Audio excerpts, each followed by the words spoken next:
আসসালামু আলাইকুম, শুভেচ্ছা সহ আমন্ত্রণ জানাচ্ছি দেশের এবং দেশের বাইরের সকল দর্শক শ্রোতাকে চ্যানেল আই সংবাদ আয়োজনে বার্তাকক্ষে রয়েছি আহমেদ মেহেদী হাসান। সংবাদের শুরুতেই চলুন জেনে নেওয়া যাক ফ্রেশ আটা, ময়দা, সুজি সংবাদ শিরোনাম। মিয়ানমারে আরাকান আর্মি ও রোহিঙ্গা সশস্ত্র গোষ্ঠীর মধ্যে সংঘাতে ছোড়া গুলিতে বাংলাদেশি শিশু গুলিবিদ্ধ, ৪৯ সশস্ত্র রোহিঙ্গা আটক।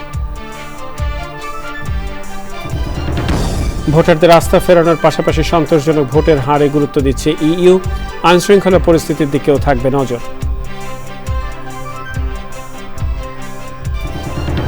গণভোটে হ্যাঁ ভোটের পক্ষে প্রচার চালাবে অন্তর্বর্তী সরকার, এতে আইনি বাধা নেই বলে জানিয়েছে প্রধান উপদেষ্টার প্রেস উইং।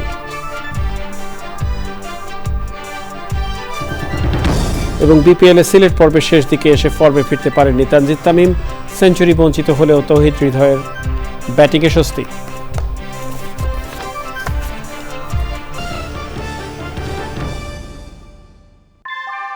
ভূমিকম্প সহনীয় মোস্ট ডিউরেবল দেশের প্রথম থার্মেক্স রড সালাম স্টিল। সালাম স্টিল বোঝে ডিউরেবিলিটি। সালাম স্টিল, মোস্ট ডিউরেবল স্টিল। সংবাদ শিরোনামগুলো জানাচ্ছিলাম। প্রিয় দর্শক, এখনকার সংবাদ আয়োজনে একই সঙ্গে চ্যানেলের ইউটিউব চ্যানেলে এবং চ্যানেলের ওটিটি প্ল্যাটফর্ম আই স্ক্রিনে লাইভ স্ট্রিমিং হচ্ছে। যাওয়া যাক বিস্তারিত সংবাদে। মিয়ানমারে আরাকান আর্মির সাথে রোহিঙ্গা সশস্ত্র গোষ্ঠীর সংঘর্ষে ওপার থেকে ছোড়া গুলিতে এক বাংলাদেশি শিশু গুরুতর আহত হয়েছে। এ ঘটনায় কক্সবাজার টেকনাফ সড়ক অবরোধ করে রেখে বিক্ষোভ করেন সীমান্ত এলাকার বাসিন্দারা। মিয়ানমারের সংঘাতের জেরে রোহিঙ্গা সশস্ত্র গোষ্ঠীর ৪৯ সদস্য বাংলাদেশে পালিয়ে এসেছে বলে জানিয়েছে বিজিপি। কক্সবাজার থেকে সরওয়ার আজম মানিকের পাঠানো তথ্য ও ভিডিও চিত্রে সাদিয়া ওমরের রিপোর্ট। শনিবার রাত ১১টা থেকে রোববার সকাল ৯টা পর্যন্ত টেকনাফ সীমান্তের ওপারের মিয়ানমারের তোতার দ্বীপ এলাকায় আরাকান আর্মি ও রোহিঙ্গা সশস্ত্র গোষ্ঠীগুলোর মধ্যে তীব্র সংঘাত চলে। রাতভর গোলাগুলি ও বিস্ফোরণের শব্দে কেঁপে ওঠে এপারের সীমান্ত এলাকা। সীমান্তের ওপার থেকে ছোড়া গুলিতে গুরুতর আহত হয় ওয়াইকংয়ের তেচ্ছি ব্রিজ এলাকার শিশু আফনান। এ খবর ছড়িয়ে পড়লে কক্সবাজার টেকনাফ মহাসড়কে বিক্ষোভ করে এলাকাবাসী। পরে বিজিবি ও সেনা সদস্যরা গিয়ে তাদের সড়ক থেকে সরিয়ে দেন। তো গোলাগুলি ওরা করছে নাফ নদীতে, মনে করেন। আমরা এখন এলাকাবাসী আতঙ্কের মধ্যে আছি অনেক। এইটা বাংলাদেশ সরকারের কাছে আবেদন জানাই, এইটা এখনো সরকারের সিদ্ধান্ত করে বললা আমরা আবেদন জানাই। আমরা চাই এটা সমাধান। আমরা চাই আরসু নবিসুম গ্রুপ এগুলা নদীর থেকে উঠে যাক। উঠে গেলে আমাদের সাধারণ জনগণ যারা আছে এরা সুন্দরভাবে কাজ করতে পারবে। ইউনিয়ন পরিষদের মাধ্যমে সীমান্ত এলাকার বাসিন্দাদের নিরাপদ দূরত্ব বজায় রেখে সতর্ক থাকার নির্দেশ দেওয়া হয়েছে। পাশাপাশি জনসচেতনতা বাড়াতে কাজ করে যাচ্ছে উপজেলা প্রশাসন। এদিকে মিয়ানমারে বিদ্রোহী গোষ্ঠী আরাকান আর্মি ও রোহিঙ্গা সশস্ত্র গোষ্ঠীর মধ্যে সংঘাতের জেরে রোহিঙ্গা সশস্ত্র গোষ্ঠীর ৪৯ জন সদস্য বাংলাদেশে পালিয়ে এসেছে। তাদেরকে ওয়াইকং বিজিবি ক্যাম্পের হেফাজতে নেওয়া হয়েছে।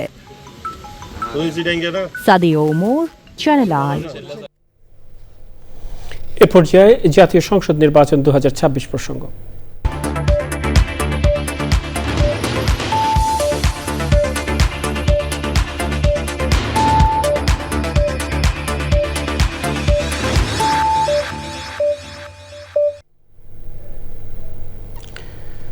বাংলাদেশের ১৮ সংসদ নির্বাচন পর্যবেক্ষণে ভোটারদের আস্থা এবং বিশ্বাস ফেরানোর পাশাপাশি সন্তোষজনক ভোটের হারে গুরুত্ব দিচ্ছে ইউরোপীয় ইউনিয়ন। ইইউ নির্বাচন পর্যবেক্ষক দলের প্রধান ইভাস ইজাবস বলেছেন, আইন শৃঙ্খলা পরিস্থিতিতে থাকবে নজরদারি। তিনি বলেন, স্বাধীনতা, নিরপেক্ষতা ও হস্তক্ষেপহীনতা এই ৩ নীতির উপর ভিত্তি করে নির্বাচন পর্যবেক্ষণ করবে ইউরোপীয় ইউনিয়ন। জানাচ্ছেন পান্থ রহমান। ইউরোপের ২৭ দেশের জোট ইউরোপীয় ইউনিয়নের সঙ্গে কানাডা, নরওয়ে আর সুইজারল্যান্ডের প্রতিনিধি মিলিয়ে মোট ২০০ জনের একটি দল পর্যবেক্ষণ করবে বাংলাদেশের ১২ ফেব্রুয়ারির নির্বাচন।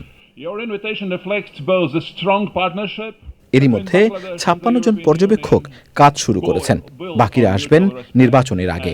এ তথ্য দিয়ে দলের প্রধান জানালেন, বাংলাদেশ সরকারের আমন্ত্রণে ৬৪ জেলাতেই থাকবে তাদের প্রতিনিধি। বাংলাদেশের জাতীয় আইন এবং আঞ্চলিক ও বৈশ্বিক মানদণ্ড অনুযায়ী আমরা নির্বাচন পর্যবেক্ষণ করব। স্বাধীনতা, নিরপেক্ষতা এবং হস্তক্ষেপ না করার বিষয়টি মাথায় রেখে আমাদের কাজ পরিচালিত হবে। আশা করছি নির্বাচন শান্তিপূর্ণ, স্বচ্ছ ও অন্তর্ভুক্তিমূলক হবে। মূল বিষয় হবে নাগরিকের আস্থা ও বিশ্বাস অর্জন। অংশগ্রহণমূলক নির্বাচন বলতে তারা কি দলের নাকি ভোটার উপস্থিতি বোঝান, এমন প্রশ্নে কূটনৈতিক জবাব দিলেন ইইউ পার্লামেন্টের এই লাটভিয়ান প্রতিনিধি। আমাদের কাছে অন্তর্ভুক্তিমূলক মানে হল নাগরিকের ভোট দেওয়ার সুযোগ এবং তার ভোটের গুরুত্ব। আমরা জানি যে এখানে দলের নিবন্ধন কিংবা ন্যায় বিচারের মতো ইস্যু আছে। এগুলো ঐতিহাসিক ও জটিল ইস্যু। আমরা এগুলো নিয়ে ততক্ষণ পর্যন্ত মন্তব্য করতে চাই না যতক্ষণ এগুলো ভোটের সংখ্যার উপর প্রভাব ফেলে। নির্বাচন ও গণভোট একসঙ্গে অনুষ্ঠিত হওয়া নিয়মিত ঘটনা নয়। আর আমরা কেবল সংসদীয় নির্বাচন পর্যবেক্ষণ করব, গণভোট নয়, কারণ আমাদের ম্যান্ডেট নেই। ইজাবস জানান 2008 সালের পর এবারই প্রথম পূর্ণাঙ্গ নির্বাচন পর্যবেক্ষক দল পাঠাচ্ছে ইউরোপীয় union. Pantha Rahman, channel I, Dhaka. প্রধান উপদেষ্টা অধ্যাপক ডক্টর মোহাম্মদ ইউনূস বলেছেন, নির্বাচনে মাঠ সবার জন্য সমান, সরকার কোনো দলকে বেশি সুযোগ দিচ্ছে না। তিনি বলেন, নির্বাচনের জোয়ার চলছে সারা দেশে, গণভোটে হাঁ ভোটের পক্ষে প্রচার চালাবে অন্তর্বর্তী সরকার। এক প্রশ্নের জবাবে প্রধান উপদেষ্টার প্রেস সচিব জানান, এতে আইনি বাধা নেই। মুস্তফা মালিকের রিপোর্ট। যমুনায় প্রধান উপদেষ্টা অধ্যাপক ডক্টর মোহাম্মদ ইউনূসের সঙ্গে সাক্ষাৎ করেন জাপানের প্রয়াত প্রধানমন্ত্রী শিনজো আবের স্ত্রী আকি বাবে।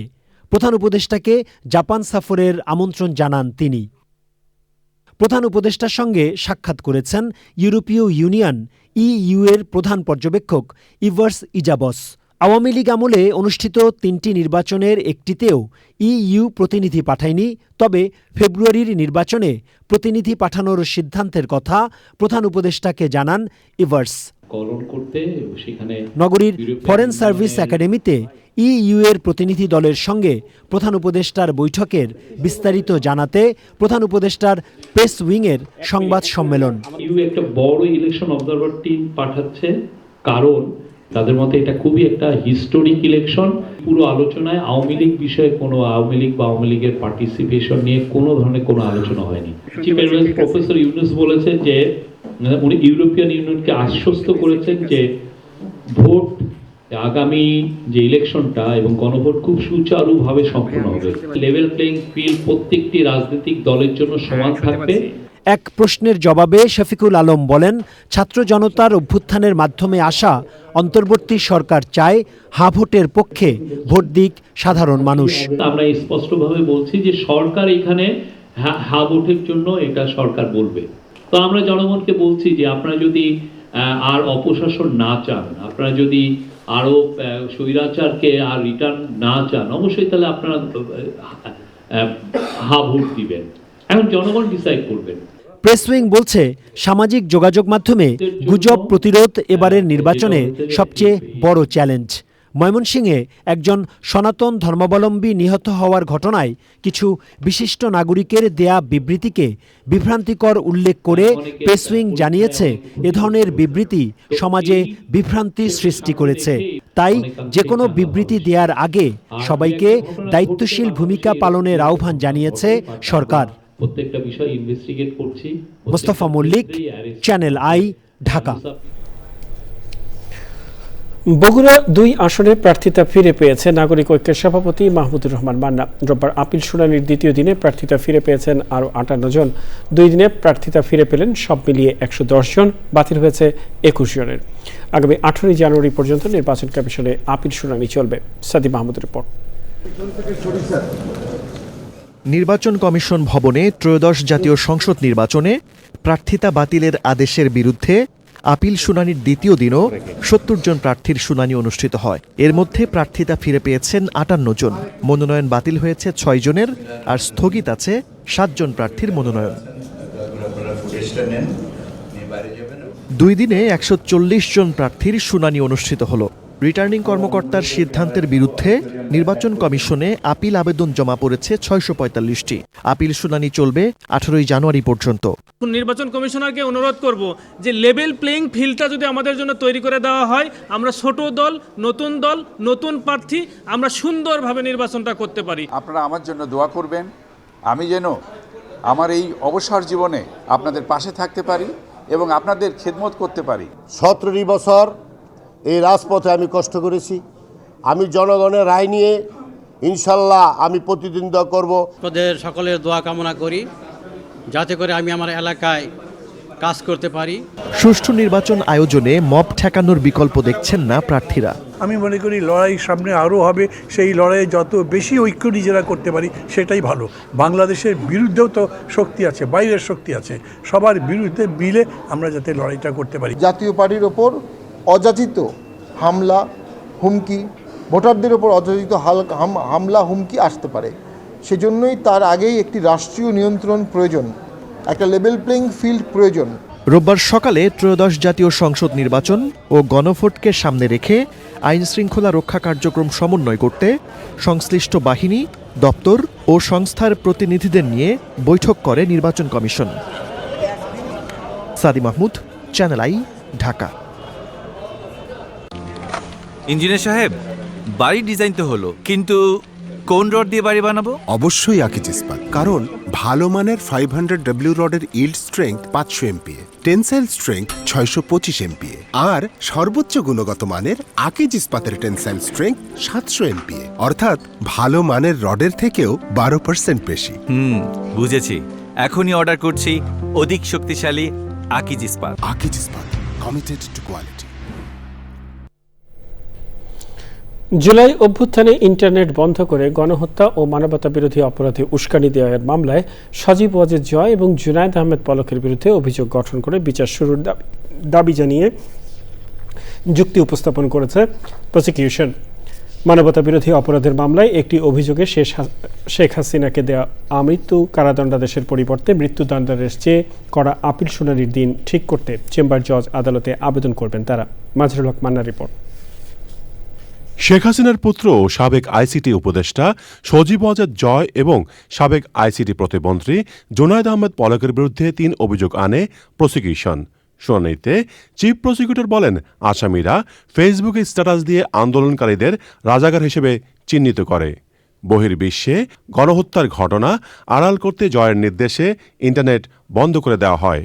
ইন্টারনেট বন্ধ হওয়ার পর রামপুরায় 28 জনকে ও উত্তরায় 34 জনকে হত্যাসহ অন্যান্য হত্যাকাণ্ডের জন্য জয় ও পলককে দায়ী করা হয়। সজীব আহমেদ ওয়াজেদ জয় এবং আরেকজন হলেন জুনায়েদ আহমেদ পলক। এই দুজন দায়িত্বশীল ব্যক্তি যারা এই মামলার আসামি, তারা পরিকল্পিতভাবে এই গণঅভ্যুত্থানে নিরীহ নিরস্ত্র ছাত্র জনতার উপরে নির্যাতন এবং নিপীড়ন চালানোর উদ্দেশ্যে ইন্টারনেট পরিষেবা বন্ধ করেছিলেন। এই ইন্টারনেট বন্ধ রাখার জন্য সরকারি চিঠি, নথি উপাত্ত আমরা সবই ট্রাইব্যুনালে জমা দিয়েছি। আজকে প্রসিকিউশনের পক্ষ থেকে চার্জ হিয়ারিং সমাপ্ত হয়েছে। 15 জানুয়ারি আসামিপক্ষের বক্তব্য উপস্থাপনের দিন ঠিক করেছেন আদালত। মানবতাবিরোধী অপরাধের অভিযোগে সাজাপ্রাপ্ত শেখ হাসিনার বিরুদ্ধে করা আবেদন নিয়ে কথা বলে প্রসিকিউশন। সাবেক প্রধানমন্ত্রী শেখ হাসিনা সহ যে 3 জনের মামলা, ওই মামলার কনসাইজ স্টেটমেন্ট প্রস্তুত করেছি এবং আমরা এটাকে ফিক্স করার জন্য একটা অ্যাপ্লিকেশন দিব কাল অথবা পরশুদিনের মধ্যে। এই মামলায় 5 বছরের সাজাপ্রাপ্ত আসামি চৌধুরী আব্দুল আল মামুনও রায়ের বিরুদ্ধে আপিল করেছেন। মাজরুল হক মান্না, চ্যানেল আই, ঢাকা। এ পর্যায়ে বিপিএল টি20 প্রসঙ্গ।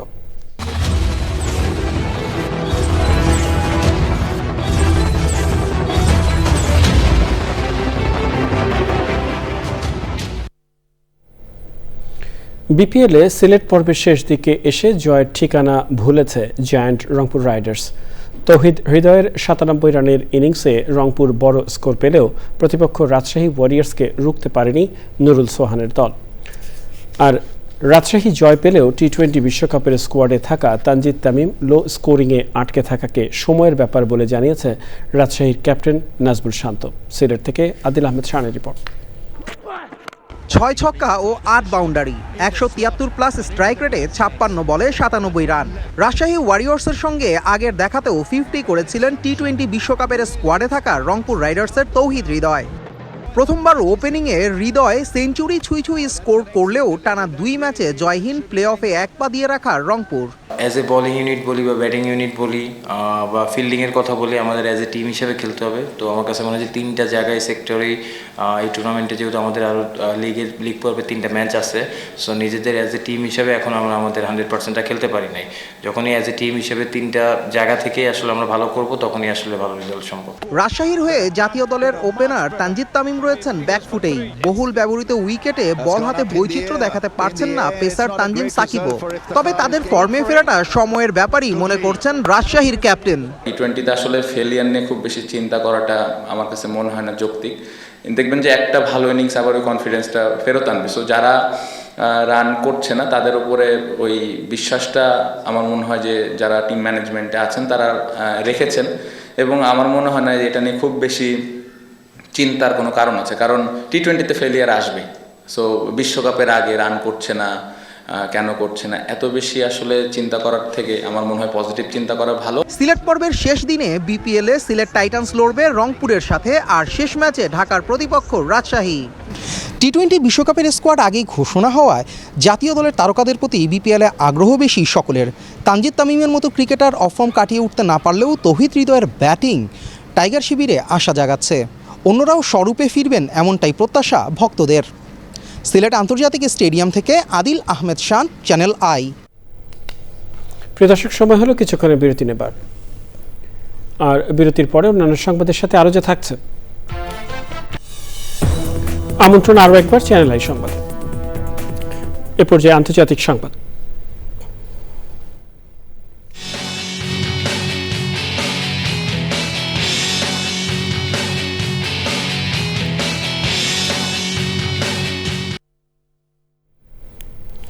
ইরানে 2 সপ্তাহ ধরে চলা সরকার বিরোধী বিক্ষোভে প্রাণহানির সংখ্যা বাড়ছে। দ্রব্যমূল্যের ঊর্ধ্বগতি এবং মুদ্রার দরপতনের প্রতিবাদে শুরু হওয়া বিক্ষোভ ইরানের 31টি প্রদেশের অন্তত 100টি শহরে ছড়িয়ে পড়েছে। বিক্ষোভ এখন রূপ নিয়েছে সরকার পতনের আন্দোলনে। মার্কিন প্রেসিডেন্ট ডোনাল্ড ট্রাম্প বলেছেন, ইরানে নিরস্ত্র বিক্ষোভকারীদের ওপর বল প্রয়োগ করা হলে মার্কিন বাহিনী ইরান আক্রমণ করবে। তবে ইরানের সর্বোচ্চ ধর্মীয় নেতা আয়াতুল্লাহ আলী খামেনি ট্রাম্পকে নিজের দেশের দিকে মনোনিবেশ করার পরামর্শ দিয়েছেন। কৃষি সংবাদ।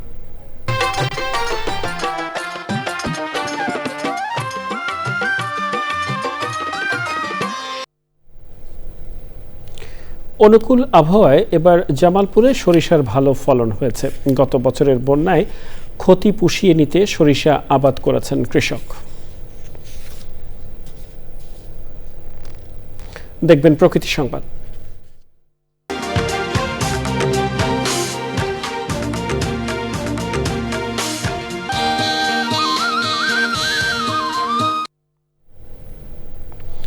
জলবায়ু পরিবর্তনে অভিঘাত মোকাবেলায় মাটির স্বাস্থ্য উন্নত করে টেকসই, নিরাপদ এবং পুষ্টিসম্মত খাদ্য উৎপাদনে দেশে প্রথমবারের মতো যাত্রা করল এগ্রো ইকোলজি ল্যাবরেটরি। শেরেবাংলা কৃষি বিশ্ববিদ্যালয়ে ডাক্তার কাজী এম বদরুদ্দোজা রিসার্চ সেন্টারে ল্যাবের উদ্বোধন করেন বিশ্ববিদ্যালয়ের উপাচার্য অধ্যাপক ডক্টর মোহাম্মদ আব্দুল লতিফ। মাটি ও উদ্ভিদের বিভিন্ন পুষ্টি ও ক্ষতিকারক উৎপাদনের মাত্রা নির্ণয়ে ল্যাবরেটরিতে স্থাপন করা হয়েছে plant and science digestion system, flame photometer, plant oven ও কন্ডাক্টিভিটি মিটার। পাশাপাশি প্রতিকূল পরিবেশে উদ্ভিদের সংবেদনশীলতা যাচাই সহ আধুনিক স্মার্ট কৃষি প্রযুক্তি ও ন্যানো প্রযুক্তিও যুক্ত হয়েছে ল্যাবটিতে। পল্লী কর্মসহায়ক ফাউন্ডেশনের আর্থিক সহায়তায় শেরেবাংলা কৃষি বিশ্ববিদ্যালয় এগ্রিকালচারাল বোটানি বিভাগে ল্যাবটি স্থাপন করে ওয়েভ ফাউন্ডেশন। সময় হলো আবারও কিছুক্ষণের বিরতি নেবার, আর বিরতির পরে আরো যা থাকছে। আমন্ত্রণ আরও একবার চ্যানেল আই সংবাদে। দৈনিক বিজনেস ফাইল পত্রিকার ১৯ বছরের পদার্পণ উপলক্ষে রাজধানীতে ইকোনমিক রিপোর্টার্স ফোরাম মিলনায়তনে আলোচনা ও সাংস্কৃতিক অনুষ্ঠানের আয়োজন করা হয়। বক্তব্য দেন শিল্প সচিব মোহাম্মদ ওবায়দুর রহমান।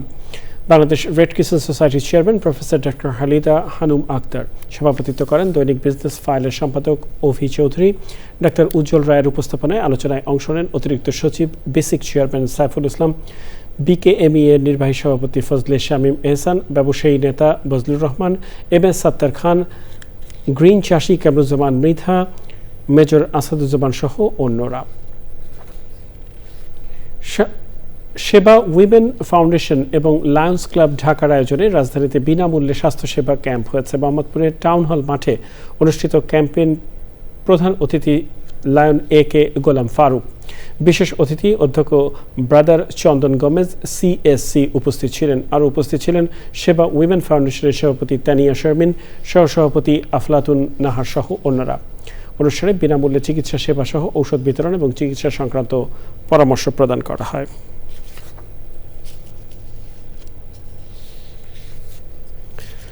জানাবো খেলার খবর।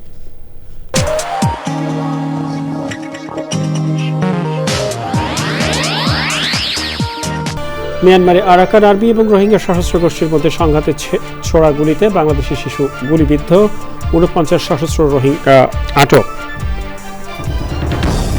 ভোটারদের আস্থা ফেরানোর পাশাপাশি সন্তোষজনক ভোটের হারে গুরুত্ব দিচ্ছে EU, আইন শৃঙ্খলা পরিস্থিতির দিকেও থাকবে নজর। গণভোটে হাঁ ভোটের পক্ষে প্রচার চালাবে অন্তর্বর্তী সরকার, এতে আইনি বাধা নেই জানিয়েছে প্রধান উপদেষ্টার প্রেস উইং।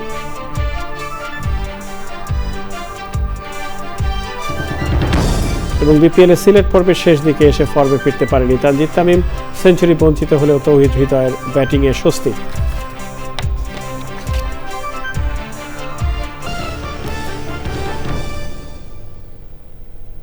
প্রিয় দর্শক, চ্যানেলের সর্বশেষ সংবাদ জানতে ভিজিট করুন channelionline.com-এ যুক্ত থাকুন আমাদের সোশ্যাল মিডিয়া প্ল্যাটফর্মগুলোর সাথে। শেষ করছি এখনকার সংবাদ আয়োজন।